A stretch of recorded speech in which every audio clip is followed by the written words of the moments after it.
If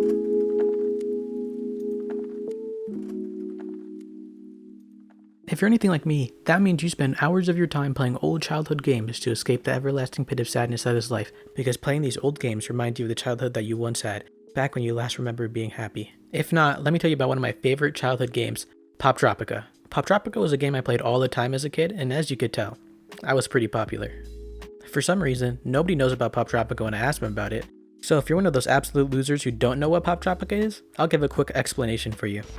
Developed in 2007, Poptropica is a game all about traveling to different islands and beating the quests you receive on each island. Now, these quests can either be pretty easy or pretty hard. Like, I don't understand why they made a kids game this hard. It's actually the most difficult game I've ever played in my entire life. So now, with all this new, enticing information, I had zero clue what to do. Once you beat an island, you get a shiny new gold medal. It's like the Olympics, but for nerdy kids. Poptropica was made by the same man who made the masterpiece that is Diary of a Wimpy Kid. Yes, that's right, the man, the myth, the legend, Jeff Kinney. Before you ask, yes, there was a Diary of a Wimpy Kid island on Poptropica. There were actually two, and they were fucking sick. Don't take my word for it, I never actually played it, I just assume. According to their website, Poptropica was created so children would have a free, safe online environment where they could explore, build computer skills, and have a good time. I know the real reason was to get all of that sweet early 2010s microtransaction cash. I mean, what kid wouldn't bother his mom for 24 hours in order to get this swag? Side note, apparently people used to be able to participate in head-to-head Sudoku battles. As you can imagine, the people who played this game were just swimming head to toe in pussy. Another side note, Jeff Kinney apparently came up with the idea of Poptropica while mowing his lawn. So take notes, kids. The next time your dad tells you to stop calling people racial slurs online and go mow the lawn, you might be able to come up with some sick ideas. Poptropica started with only one island originally, and eventually it grew to have over 45 islands available at one time for people to play. Well, kind of. Because of Flash's death in 2020, only a small number of islands are available to play right now, and most of them suck. Like, why does an American Girls Island even exist? Who on earth asked for this? Don't worry though, there is a way to access the older islands, but before I explain how, make sure to subscribe and like the video. It really helps out my channel, and if you don't, I'll cry myself to sleep.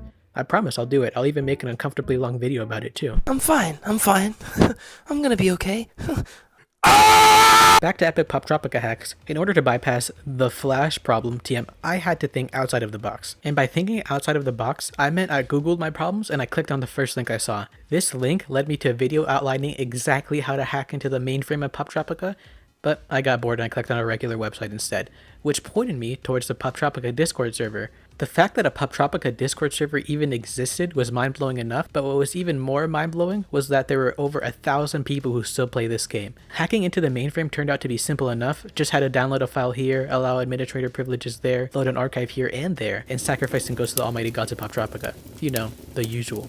After successfully hacking into the mainframe, you can imagine my disappointment when I found out that I didn't actually need membership to play and that I wasted 20 bucks because I forgot to cancel auto renewal 3 months ago when I first planned on making this video. As you can tell, I'm very financially responsible. Anyway, what's done is done. Let's get to game. Oh, that was so fucking cringe. Why the fuck did I type that out in my screen? You can just tell how much cooler old Poptropica was when compared to the newer version. I mean, just listen to these sound effects and check out these graphics. This is peak performance. I had to start out by making a character. Of course, I am a boy and I am 8 years old. Don't question it. Then I had to find a sick name. I chose this one because something about my name being one word long and that one word being thirsty made me laugh uncontrollably for 5 minutes after I saw it. After I chose the greatest Poptropica name in existence, I decided that I would make the coolest, sexiest, thirstiest character ever. Say hello to Sexy Skater Boy, the pinnacle of male appearance. And yes, ladies, he is a bachelor. He was also on The Bachelor. Just an FYI, ladies. Katie. Man. Most definitely, yes. Thank you. Okay. Chris, I need to talk to you real quick. Ladies, you'll excuse us. I forgot her name. That wasn't the girl I wanted to give it to. It's the Karen. I said Katie. I froze and forgot. I said Katie. We gotta do that again. Somehow we gotta do that again. Once you make your character, you get on a blimp and travel to the world map, where you get to choose which island you want to go to. There are some real bangers here like Big Nate Island, Astronauts Island, and of course, Sexual Predator Island. That's where they sent Lion Maker. With all these great islands, it was difficult to choose which one to play first, but I decided to play Reality TV Island. Reality TV Island is an island all about realizing your dreams of becoming extremely famous and rich, and you do this by participating in a reality TV show, similar to Survivor. I'm sorry, I don't talk Lama. I'm supposed to talk Lama to you. You understand that better? Each day, there's a new challenge, and after each challenge, there's a voting period where you can vote off whoever you want. If you win the challenge, you gain immunity from voting. The goal is to survive each day and win the show. After first entering the island and getting harassed by the locals, I made my way over to this very quaint looking market, where I proceeded to get harassed even more by one of the employees. Get on this, baby! I stole her apron as an act of revenge, I did some parkour for a little bit, then I talked to this middle-aged man in the store, and he dropped this tabloid because he was in a rush to watch Reality TV Island. As you can tell, reality television is a huge deal here, and I'm all about respecting local cultures, so in an effort to learn more, I skimmed through the tabloid a little bit. I noticed what I thought was a Scholastic Book Fair coupon, but after ripping it off, I noticed that it was actually an application to be on a reality TV show. After ripping that sucker off of the tabloid, I made my way over to this TV store that's right next to the market, where apparently they sell TV based off of credit instead of cash, because nobody on the island actually has any cash. Unfortunately, I'm a minor and I have absolutely no credit, so I resorted to furiously flipping channels on the TV upstairs until I landed on a channel that told me where I needed to mail my application to. I stored that info in the old brain bank, and I made my way over to the motel lobby where I talked to an old man who thought I was a Bucky Lucas groupie. For those not as well entrenched in Poptropica lore as I am, Bucky Lucas was one of the people who competed on Reality TV Island before me, but he got kicked out early, and somehow he's still famous and not as rich. I grabbed a pen, and I noticed that there was a phone on the desk, so I started dialing any numbers that I could think of. The only numbers I could think of were 911 and my own personal phone number. Unsurprisingly, none of those options worked, so it took me longer than I care to admit, but I figured out that I was supposed to dial the number for Pete's Pizza that was in the tabloid I picked up earlier. Needless to say, I dialed that shiz up ASAP. I picked the wrong option twice, and the pizza delivery person hung up on me both times because of it. Lucky for me, they didn't notice that the same person was calling them, but was just naming random rooms at the motel. After picking the right room, I left the lobby and met the pizza delivery person outside. It turned out that they forgot the room number, which is surprising given the fact that we spoke less than 15 seconds before I left the lobby. I have to applaud the pizza delivery company for not being ageist and hiring old people with Alzheimer's to be their delivery drivers. Regardless, they just let me deliver the pizza myself anyway. I immediately roofied the hell out of the pizza and made my way to room 4B, where the legendary Bucky Lucas was staying. I was so honored to be in the presence of a celebrity, but he wasn't too thrilled to see me. He warned me about the downsides of being on reality TV, but I wasn't paying attention, so I ignored everything he said and just took the stamp he gave me. I stuck that bad boy on my application, filled it out as professionally as I could, and sent it off using the mailbox and hoped for the best. After a very professional looking cutscene, I found out that I was actually picked to be on the show. I talked to my security detail for a bit, but I soon realized I did not give a fucking shit about anything he had to say, so I just hopped on the helicopter while he was still talking. Excuse me, do you have time to talk about our Lord and Savior, Jesus Christ? I soon got introduced to my fellow contestants, and there were some real all-stars here.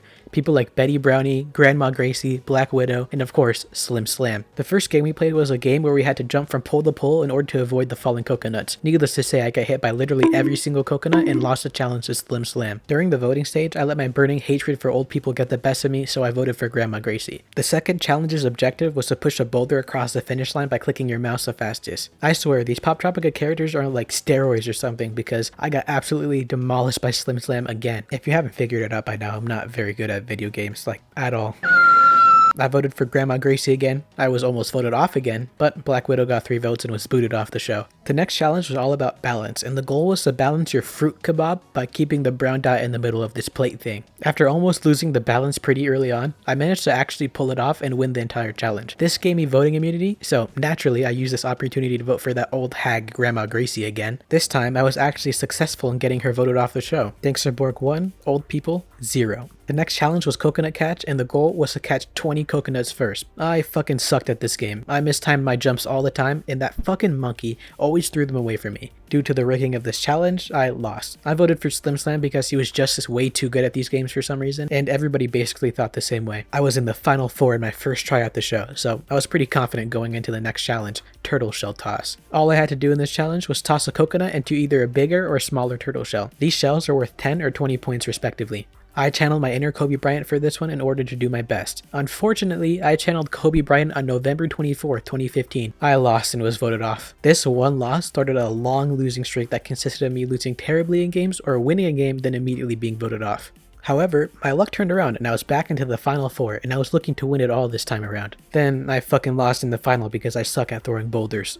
After becoming extremely depressed because of this, I hopped back onto the wagon and tried to win the show one last time before I went to bed. I started off by winning this curling game by a literal pube hair of distance. Then I won this racing game pretty easily. Crunch. I got another chance to try to win the turtle shell challenge, but this time I came with a new strategy. The strategy was to laser the coconuts into the 20 shell, and it actually worked, and once again I was victorious. The next challenge was also one I played before, and the challenge was the pole jump. After a slow start, I found my groove and barely beat Dr. Hair. I was back into the final 4 again, but this time I was even more determined to actually win the show. It was already 2 AM when I was playing, so it was basically now or never. The hang glider challenge was smooth sailing until I thought I lost the game because the lava literally fucked me, but because Dr. Hair died a fraction of a second before I did, I ended up being counted as the winner. The balance challenge was next, and I was calm, cool, and collected, so I ended up winning another challenge, and I was 1 win away from winning it all, and I was extremely excited. The final challenge was the same boulder throwing challenge that I got beaten earlier, but this time I learned from my mistakes, and I launched that sucker for a score of 54, which would have beat that old fuck that I played against earlier, by the way.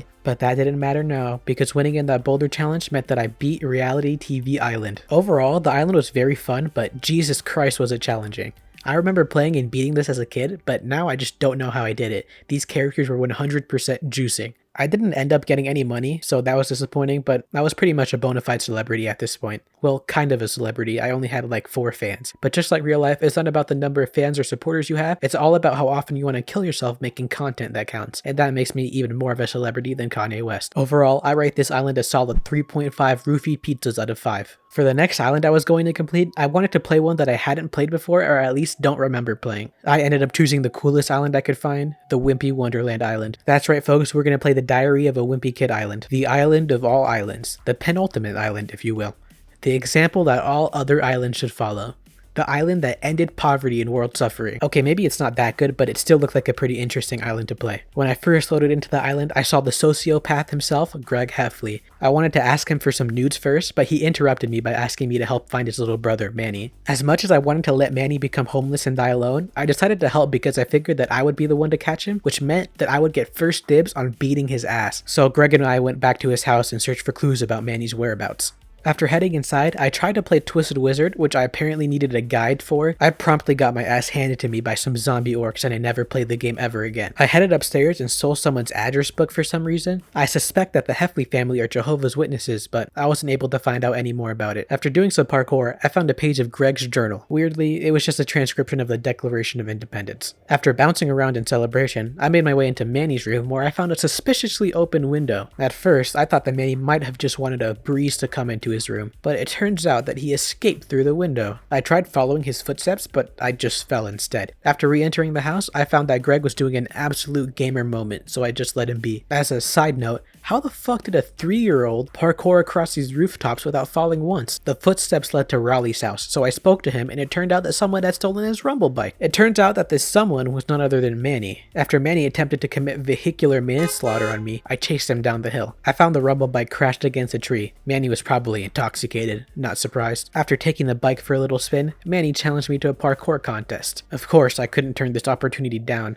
But somehow he got away, and in the process of doing so, he absolutely demolished a kid's snowman. This led to me stealing the kid's carrot. I got distracted by the Wimpy store, so I headed inside. All the stuff they were trying to sell had invalid links, but luckily for me, there was a special treat that didn't require an external link. That's right, the full trailer to the Roderick Rules movie. On March 25th. 3, 2, 1. Wake up in the morning feeling like P. Diddy. After watching that masterpiece of a movie trailer, I went to the school where I saw Manny doing some awesome parkour. Unfortunately, I couldn't figure out a way into the school because I'm pretty stupid, so I went to the old person leisure home instead. I couldn't find anything interesting to do there, so I just headed right, where I got immediately pelted by snowballs by the Whirly Street kids. I managed to grab a snow shovel in the chaos, but their snowballing skills were just way too good, so I was forced to retreat. After running back to the main area, I stopped by the convenience store for a little bit, and the shop owner offered me some antifreeze if I could get rid of the teenagers outside. I don't know why he offered an 8-year-old a jug of antifreeze for free, but I couldn't find a way to get rid of the teenagers anyway, so I didn't have time to worry about it anymore. After running around aimlessly for a little bit, I found out accidentally that I needed to shovel someone's driveway. I'm pretty sure I shoveled somebody's driveway at least like once as a kid, and needless to say, I was pretty much an expert at it and finished the minigame first try. After getting thanked by the old lady, I made my way back to the school. It took me a little bit, but I figured out that I had to launch the garbage can onto the school using the seesaw so I could climb on it and break in. After getting cummed on for a little bit, I ran into Manny, but the fucker was faster than me and got away. After endlessly clicking on every locker in hopes that one would be usable, I successfully broke into one of the lockers using the code I found in a tree earlier. In the locker, I found the Twisted Wizard game guide. After finding the game guide, I went back to Greg's house and examined the guide. It gave me instructions on how to turn on cheats in the game and make it way easier. After setting the game to easy mode, I gave it my best shot and I actually beat the game. I totally didn't fail and lose the game a bunch of times earlier, don't question it. Greg told me to give the game back to Rowley, so I headed to his house, but his dad wouldn't let me in. As a solution to this, I vandalized his car and hid in a bush, and then after he left the door open, I snuck in and gave the game and the rumble bike back to Rowley. In return, he gave me a Joshi membership card. After having no idea what to do and endlessly hopping around the island, I figured out that you could actually go up from the old people leisure place. The information I learned earlier about Greg's grandpa was finally useful, so I made my way up to room 33C. The old people kept throwing stuff at me for some reason, and I'm still not sure why they were throwing stuff at a fucking 8-year-old, but I made it up to the apartment anyway. Getting up to the apartment wasn't difficult in itself, but what was difficult was the mini game I had to play when I got there. The amount of times I failed made me actually wonder if there were any children that actually beat this game without a walkthrough or guide. I mean, I'm sure there was, I just really suck at games. Once my left mouse button and my fingers were thoroughly demolished, Greg's grandpa showed me that Manny was actually out front the entire time. I made my way out of there as quickly as possible and stopped by a bingo match where I supposedly needed a blotter to play. I didn't know where to find one, so I just tried searching for Manny instead, but I also couldn't find him anywhere. What I did find was a use for the antifreeze that the shop owner was going to give me. A snowplow driver I met needed it for his windshield. I would have simply just unfrozen my windshield using my strength of mind, but I'm just built different. After going back to Greg's house, I found that I needed to actually open a room to the left using Josh's membership card that Rowley gave me earlier. I used the card and broke into the room, and I shut off the power to Rajik's room because he sucks. Inside the room, I found a dog bowl. Then I broke into the garage and stole their leaf blower. It's very easy to break into places on this island, but hey, I'm not complaining. After sticking a carrot on Fregley's head purely for my enjoyment, I blew him, and he gave me a bingo troll doll, which was the blotter I needed to play bingo. I quickly went to kick some old lady ass at bingo, after which they gave me a classical sound CD. I knew from messing around with the radio stations earlier in the shop that I needed to shove that baby in the CD player. After popping that baby in and blasting that shit, the teenagers left and the shop owner gave me some antifreeze. I still can't get over how a convenience shop owner is willing to give an 8-year-old antifreeze. You know, after thinking about it, I think that he thought I was gonna drink it and kill myself, which, you know, is honestly a power move. After returning to the snowplow driver, I had to actually do math in order to end up with exactly 4 liters, but it just turned into random clicking until I got the solution. I had to go back to check on Greg, where I blasted him with some good old vitamin D so that we could keep looking for Manny. Greg told me that Manny was just probably looking for his blanket, so if we could find where the blanket was, we would find Manny. Turns out the blanket was at the laundromat, and lo and behold, there was Manny. Unfortunately, the game didn't give me an option to Mike Tyson the fuck out of this kid, because we needed to get back to Greg's house before his mom got home. The Whirly Street kids were there to meet us outside, so we had to sled out of there. The sledding game was pretty fun, but I know for a fact that the road to Greg's house was not this long. The road must have been the length of the entire state of Rhode Island, I swear to God. Fortunately, we got back to the house in time, and Greg gave me my second piece of bling, and I was officially the champion of the Wimpy Wonderland island. Overall, it was a pretty fun crossover island that wasn't too difficult, and it definitely got me thinking at some parts. I would rate it 3 Mannies with black eyes out of 5. And that's Poptropica. I had a lot of fun playing it, and it definitely kept me engaged through every part. As much as I want to play another island, it's currently 2:30 a.m. as I'm writing this, and there's no chance of getting out of bed. If you want to see me play more old Poptropica islands, or just play some of my old favorite childhood games, let me know in the comments below. This was a very fun video to make, and it was actually my first time writing a script for a video. I do like making these longer scripted type of videos for sure, and I want to continue doing them in the future. So let me know you liked it by leaving a like and subscribing. Every bit of support helps, and it keeps me motivated to make even more content, even though I've been lacking lately, not gonna lie. Anyway, you're probably tired of hearing me talk now. I know I am. So until next time, everyone.